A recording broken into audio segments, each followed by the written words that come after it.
Hello, Fernandes Lembo on the grid, the championship edition. Back in our normal surroundings. Yeah, the last time you joined us, we were in the confines of a very cold press box at Camping World Stadium. Yes. But 37-24, Venice 7A state title, their first state title since 2000. Yeah. Bryce Carpenter once led the way again, 4 touchdowns. Javon Hiley was almost like a decoy in that game. I was reading some of the game stories that their defense was shifted over to worry about him, and ended up Carpenter doing most of the damage like he did most of the season. Yeah, and I mean, they got him involved there too. He had some big catches, but yeah, I mean, it was kind of pick your poison with those two. Pardon the cliche, but yeah, I mean, if you give too much attention to Hiley, I mean, Bryce Carpenter proved that if you give him the ball, he'll win it for you too, as well with his legs, and it's funny because he doesn't look fast when you first see him, but he's shifty, and once he gets in the open field, he's hard to bring down, and he's tough. I mean, he takes hit after hit, and he pops right back up, and a lot of fun watching that team this year. Yeah, I'd like to see, I know they don't keep it in high school, but how many yards he gains after that initial hit. Right, yeah. And if you're a defense, I mean, if you study Venice, you know where they're going to go with the ball most times, and they still can't stop them. That's what impressed me about the whole year, that Javon had so many catches. You knew where they were going. You just couldn't, because they did it so well. I was looking at some of the stats. I didn't realize that, the official score sheet, Bartram outgained Venice in yards, but Venice was 9 of 16 on third down opportunities. Right. So if you look at who made the big plays vis-a-vis who had the most yards, definitely Venice. And a lot of that, too, was with all the touchbacks from Zach Sessa. Bartram Trail had to go further. The field position for Venice was really good. Their defense in the first half was really, really good, holding that team to a field goal. So what impressed me most about Venice was they weren't overwhelmed by the surroundings. I mean, you watched them play, and you thought it was an October game against one of the teams around here or something. I think that's because they played in Aquinas last year. They've been to Georgia, they've been to Texas, so they were used to that. It's a good call for the coaches to kind of plan those games, and the Citrus Bowl didn't overwhelm them. It's funny to watch teams we haven't seen all year and deal with the media.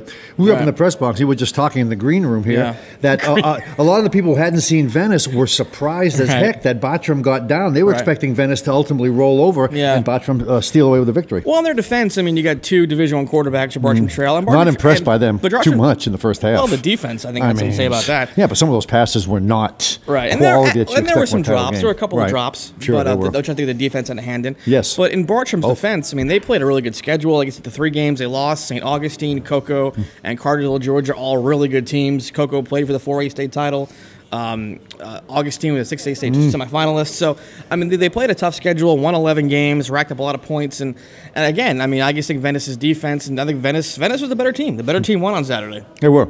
And I just looked at the Joe Pinko's power ratings. I tweeted this out earlier. Yes, exactly. Yeah. IMG, American Heritage. But right there, the first public school listed, Venice with a 14-1 record. Riverview, we should add, that was 20th at 11-2. But just talk about that. Another feather in the Indians' cap. And hey, Joe Pinko's picked, I think they picked Venice to win the state. He picked Venice to win the state title earlier this year, beating Vieira in the 7A championship game. Vieira, of course, lost to Plant, who then, of course, lost to Bartram Trail.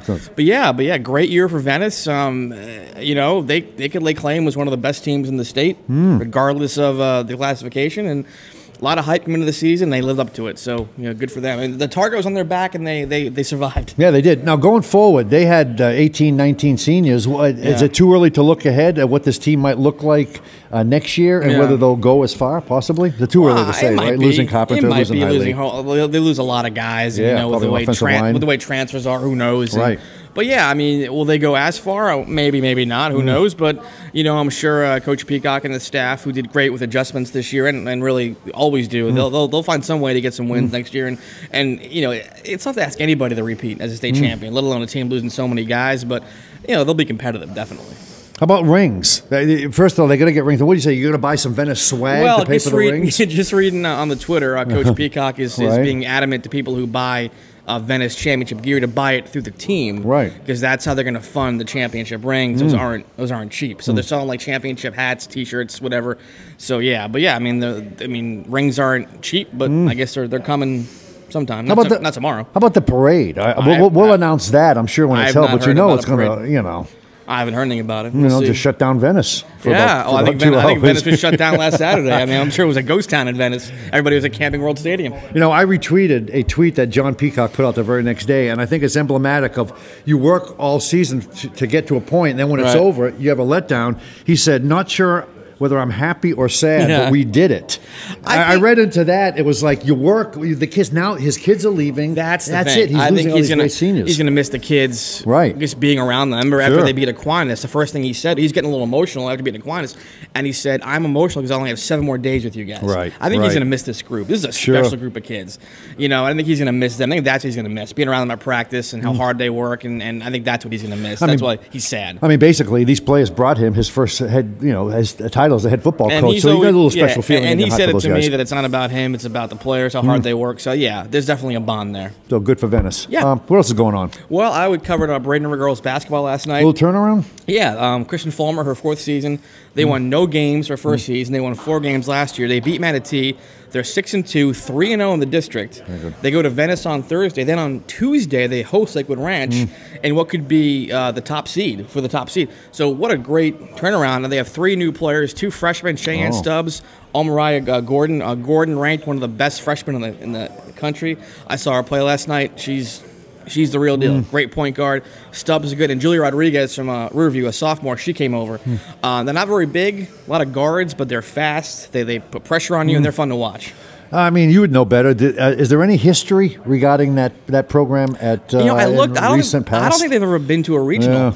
Yeah. They're kind of the one program that really hasn't gotten on track at Braden River, but they got a good shot now. I mean, they're playing. They're a fun team to watch. Like I said, they're quick. They're very on defense intense, and they play at Venice on Thursday, and they host Ranch Tuesday. And like I said, what could be whoever wins that game gets a top seed in the tournament. So that's a team to look forward to going forward. Yeah, definitely. yeah. And then tonight I'm heading to Manatee, the first ever district dual team tournament.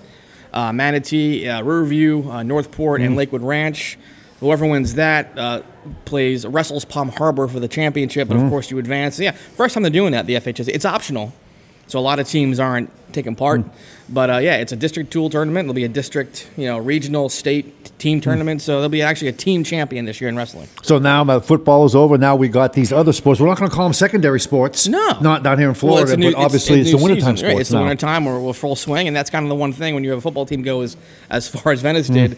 You kind of get into the winter a little late. But yeah, now it's all about the winter sports and seeing where they take us. And really, when a football team plays as long as Venice, that takes away from the other programs that these players might be playing, and they're just coming into the programs now. Yeah, a little bit, basketball and soccer and stuff. But hey, I've heard coaches say, we're getting winners though. We're getting guys who just won a championship, so they're getting that winning DNA, and they hope it spreads throughout the other sports. I'm just going to say, I think On the Grid had a lot to do with the Venice State title. I know you did. Your commentary. Come on, they go nowhere without us. What's that? They go nowhere without us. And you're not going to go anywhere without us in the coming weeks. No, we're here. We're here. Yep. We're here. So next week we're here. So for John Limbo, I'm Doug Fernandez. We'll see you next week on The Grid.